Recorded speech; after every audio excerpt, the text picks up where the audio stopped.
हाँ, तो मेरे पुरखे बड़ी प्रसन्नता से सूर्य के धरातल पर नाचते रहते थे। एक दिन की बात है कि दूर एक प्रचंड प्रकाश पिंड दिखाई पड़ा। प्रचंड मतलब जिसकी अग्नि, जिसकी चमक बहुत तेज हो। उनकी आंखें चौंधियाने लगी।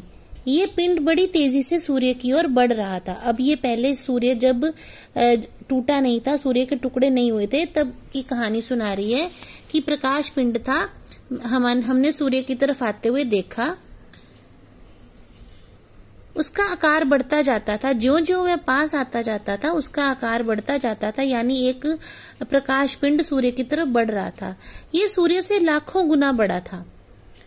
उसकी महान आकर्षण शक्ति से हमारा सूर्य कांप उठा।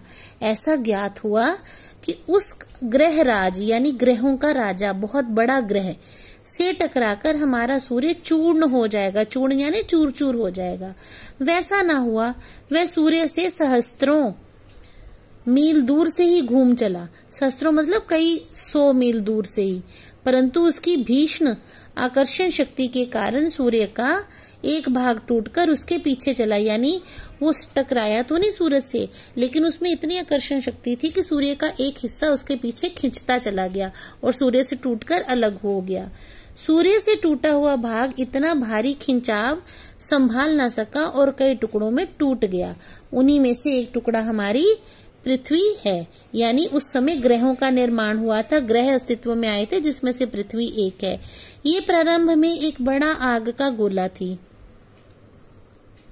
ऐसा, परंतु उन लपटों से तुम पानी कैसे बनी? कि अब लेखक को हैरानी हो रही है कि वहां तो आग थी, अब ये पानी कहाँ से आ गया? मुझे ठीक पता नहीं। हाँ, ये सही है कि हमारा ग्रह ठंडा होता चला गया।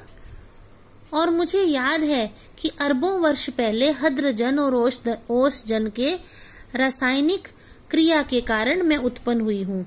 उन्होंने आपस में मिलकर अपना प्रत्यक्ष अस्तित्व, यानी पहले वो गैस थी, दिखाई नहीं देती थी, अप्रत्यक्ष थी। फिर जब उन्होंने दोनों आपस में मिले तो पानी की बूंद अस्तित्व में आई, पानी बना तो वो दिखाई देने लगा, तो उसका प्रत्यक्ष अस्तित्व सामने आया। गंवा दिया है, यानी पहले हद्रजन और ओसजन अलग अलग पहचानी जाती थी, अब उन्होंने अपने आप को मिटा दिया, अपना अस्तित्व खत्म कर दिया और मुझे उत्पन्न किया, यानी फिर उन दोनों के मिलने से पानी बन गया। मैं उन दिनों भाप के रूप में पृथ्वी के चारों ओर घूमती फिरती थी। उसके बाद न जाने क्या हुआ, जब मुझे होश आया तो मैंने अपने आप को ठोस बर्फ के रूप में पाया। यहाँ ये बताने की कोशिश कर रही है बूंद कि जब पृथ्वी का तापमान धीरे धीरे ठंडा हो गया, ठंडा होने लगा, तो पहले गैसें जो थी वो पानी की बूंदों के रूप में आई, फिर वो बूंदें जो थी बर्फ के रूप में जम गई। मेरा शरीर पहले भाप रूप में था, अब वह अत्यंत छोटा हो गया, क्योंकि भाप के कण दूर दूर होते हैं, भाप का अस्तित्व अधिक होता है। फिर जब पानी होता है वो भाप को सिकोड़कर बनाया गया पानी की बूंद होती है। अब जब पानी बर्फ बनता है तो उसका रूप और भी छोटा हो जाता है। वह पहले से कोई 70वां भाग रह गया था। मैंने देखा कि मेरे चारों ओर मेरे असंख्य साथी बर्फ बने पड़े थे। जहां तक दृष्टि जाती थी बर्फ के अतिरिक्त कुछ दिखाई ना देता था। जिस समय हमारे ऊपर सूर्य की किरणें पड़ती थी तो सौंदर्य बिखर पड़ता था। हमारे कितने साथी ऐसे भी थे जो बड़ी ही उत्सुकता से आंधी में ऊंचा उड़ने, उछलने, कूदने के लिए कमर कसे तैयार बैठे रहते थे। यानी बर्फ की आंधियां चलती थी किसी समय इस धरती पर। बड़े आनंद का समय रहा होगा वहां, बड़े आनंद का। कितने दिनों तक? कई लाख वर्षों तक। कई लाख? हाँ, चौंको नहीं। मेरे जीवन में 100-200 वर्ष दाल के नमक के बराबर के समान भी नहीं है। यानी 100 या 200 वर्षों की कोई गिनती नहीं है, लाखों वर्षों की बात है मेरे जीवन की। तो मैंने ऐसे दीर्घ जीवी, यानी दीर्घ मैंने बहुत लंबे, जीवी मतलब जीव, दीर्घ जीवी यानी लंबा जीवन जीने वाले। मैंने ऐसे दीर्घ जीवी से वार्तालाप करते जान अपने आप को धन्य माना और ओस के बूंद के प्रति मेरी श्रद्धा बढ़ चली। हम शांति से बैठे एक दिन हवा से खेलने की कहानियां सुन रहे थे कि अचानक ऐसा अनुभव हुआ मानो हम सरक रहे हों। सबके मुख पर हवाइयां उड़ने लगी। हवाइयां उड़ना यानी घबराहट के भाव आ गए। अब क्या होगा? इतने दिन आनंद से काटने के पश्चात अब दुख सहन करने का साहस हम में न था। बहुत पता लगाने पर हमें ज्ञात हुआ कि हमारे भार से ही हमारे नीचे वाले भाई दबकर पानी हो गया, यानी ऊपर की सतह तो बर्फ बनी रही, उसके अंदर की सतह प्रेशर से पानी बन गई, क्योंकि उसमें दबाव था, उसमें क्या कहते हैं कि ऊर्जा उत्पन्न हुई और नीचे की बर्फ पिघल गई। उनका शरीर ठोसपन को छोड़ चुका है और उनके तरल शरीर पर हम फिसल चले हैं, यानी ऊपर की बर्फ के नीचे जो बर्फ थी उसका पानी बन गया, वो ठोस रूप से तरल रूप में आ गई। मैं कई मास समुद्र में इधर उधर घूमती रही। अब ये बर्फ का पानी पिघल पिघल कर नदियों में बहता हुआ कहाँ पहुंचता है? समुद्र में। अब ये बूंद भी बाकी अपने साथियों के साथ समुद्र में पहुंची तो वो बता रही है कि कई समय मैं समुद्र में इधर उधर घूमती रही। फिर एक दिन गर्म धारा से भेंट हो गई।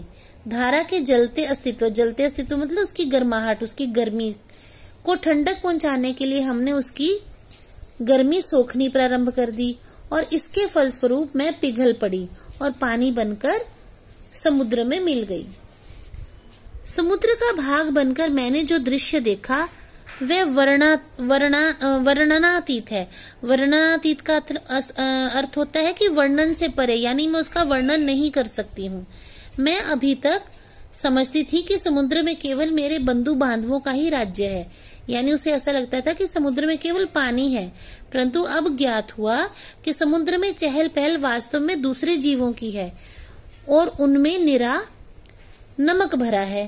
पहले पहल समुद्र का खारापन यानी नमकीन स्वाद मुझे बिल्कुल नहीं भाया, जो जी मचलने लगा, पर धीरे धीरे सब सहन हो चला।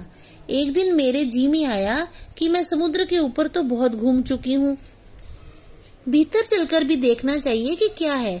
इस कार्य के लिए मैंने गहरे जाना प्रारंभ कर दिया, यानी मैं समुद्र की गहराई में चली गई। मार्ग में मैंने विचित्र विचित्र जीव देखे। मैंने अत्यंत धीरे धीरे रेंगने वाले घोंगे, जालीदार मछलियां, कई कई मन भारी कछुए और हाथों वाली मछलियां देखी। एक मछली ऐसी देखी जो मनुष्य से कई गुना लंबी थी। उसके 8 हाथ थे। यहाँ ऑक्टोपस की बात कर रही है बूंद। वह इन हाथों से अपने शिकार को जकड़ लेती थी। मैं और गहराई की खोज में किनारों से दूर गई तो मैंने एक ऐसी वस्तु देखी कि मैं चौंक पड़ी। अब तक समुद्र में अंधेरा था, सूर्य का प्रकाश कुछ ही भीतर तक पहुंच पाता था और बल लगाकर देखने के कारण मेरे नेत्र दुखने लगे थे।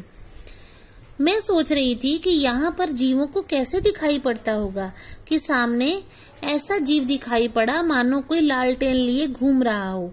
ये एक अत्यंत सुंदर मछली थी। इसके शरीर से एक प्रकार की चमक निकल रही थी जो इसे मार्ग दिखलाती थी। इसका प्रकाश देखकर कितनी छोटी छोटी अनजान मछलियां उसके पास आ जाती थी और ये सब भूखी होती थी तो पेट भर उनको भोजन करती थी।